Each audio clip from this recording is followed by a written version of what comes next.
This child could be yours or my father, grandfather, or even great-grandfather. The year is around 1930, almost 90 years ago. The boy is looking out over Pittwater Road to Mona Vale Village Park, our village common. It's at the heart of Mona Vale, and it's located at the intersection of ancient Aboriginal highways that are at least 4,000 years old, from Barrenjoey, from Church Point, and to Lane Cove and Manly.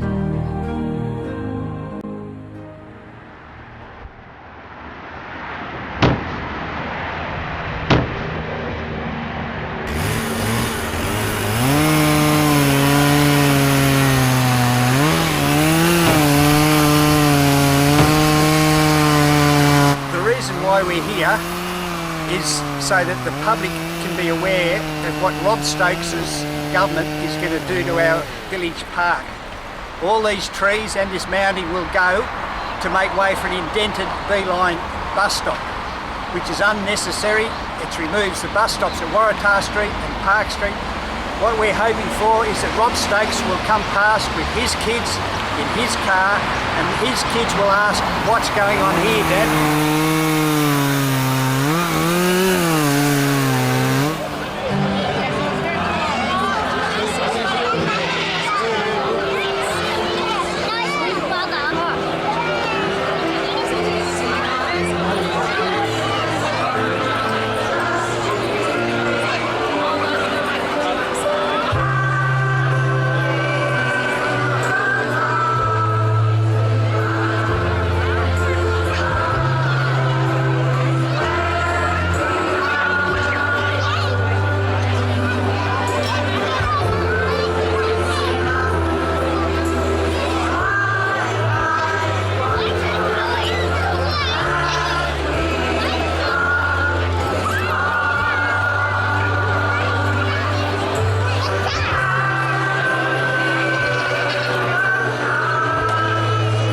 As New South Wales Minister for Planning, Robert Gordon-Stokes has enormous power.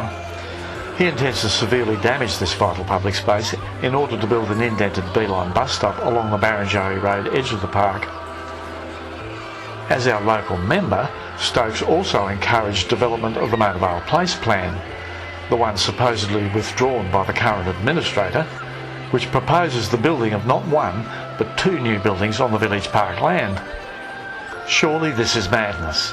It's overdevelopment foisted on a community that is increasingly fed up with bureaucratic and political bungling, not to mention gross deception, including outright lies. For example, this is the B-line artist's impression of the bus stop. It's not credible. The bus shelter occupies the present slip lane, and the supposedly indented bus stop another traffic lane, while the mounds that shelter Village Park from a maelstrom of traffic are shown as intact, unaffected and without a tree removed, contrary to the plans presented by Pittwater Council. These recent photographs of B-line bus service pegs give the lie.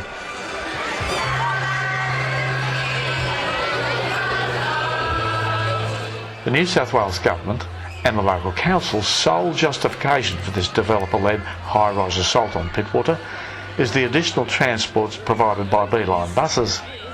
But this will do little more than replicate the very effective service we already have. After all, it takes just 55 minutes to get into the city today, and this will be little, if at all, changed by a B-line. Sydney Bus's customer-oriented policy aims to pick up people close to their homes, but the B-line is based on picking up people at nodes, and that requires the building of large and ever-growing parking stations, because if you live north of the B-line or away from it, you'll have to either catch another bus, that'll make 4 bus trips per day if you commute to the city, or drive a car to the B-line parking station. Oh, but sorry, the car park's full. And even before a sod is turned, the cost of the B-line has blown out from $200 million to $513 million and counting. Again, this is not planning, but rather forced change that will bring negligible or even negative public benefit. This is a rerun of what is happening with the Bairstokes privatised Eastern Suburbs tramline project, which resulted in the shocking desecration of the Anzac Parade heritage trees and massive cost blowouts. We cannot allow this to happen in Pittwater. The whole development kit and caboodle is being foisted on us as desirable when it is in fact repulsive. It's a backward concept based on the notion of endless population growth. It pays no heed to Pittwater's clearly expressed community desire for low-rise development, environmental preservation and historical appreciation. Herein lies the real reason behind council amalgamations. The governments need to subvert communities like Pittwater in order to ram through their development agenda. Planning Minister Robert Gordon-Stokes has placed a jackboot on the neck of a supine Pittwater.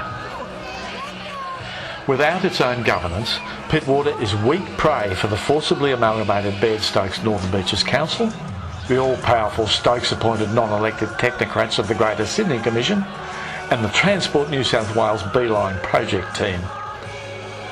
The zonings in Mona Vale Place Plan for Village Park show extensions of council buildings into the park along Park Street to the north and Pittwater Road to the south. Both buildings will be 16.5 metres high, sufficient for at least 5 stories. We don't want any further building on our parkland. It is not an endless source of free real estate. So much of Village Park has already been stolen by the Memorial Hall, the Public Library and the council offices. What remains is a somewhat reduced jewel, but a gem nonetheless. Pittwater Council's Mona Vale Place Plan claimed the Village Park is underutilised and requires activation. Activation is Orwellian speak for commercialisation. This is insanity. Who in their right mind would risk damaging what is clearly, from these and many other pictures, a highly successful, well-loved and vital community space? Leave our park alone. It functions beautifully as it is.